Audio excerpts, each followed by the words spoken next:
இந்த மார்கழி மாதத்தில், அதாவது ஜனவரி 13ஆம் தேதி திங்கட்கிழமை பௌர்ணமி அன்று ஆருத்ரா தரிசனம் நடைபெறும் எல்லா சிவாலயங்களிலும். இந்த ஆருத்ரா தரிசனம் எப்படி வந்தது அப்படின்னா, திரேதாயுகா என்ற பெண் தீவிர அம்பாள் பக்தை.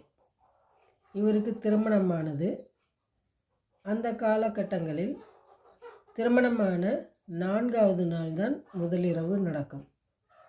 3வது நாளே கணவர் இறந்து விடுகிறார். இதனால் கலங்கி நின்ற அந்த பெண் அம்பாளிடம் வேண்டுகிறாள், தாயே, உன்னுடைய பக்தியை இவ்வாறு செய்துவிட்டாயே என்று. உடனே அம்பாள் மனமிறங்கி அந்த கணவருக்கு உயிர் பிச்சை கொடுக்கிறார்.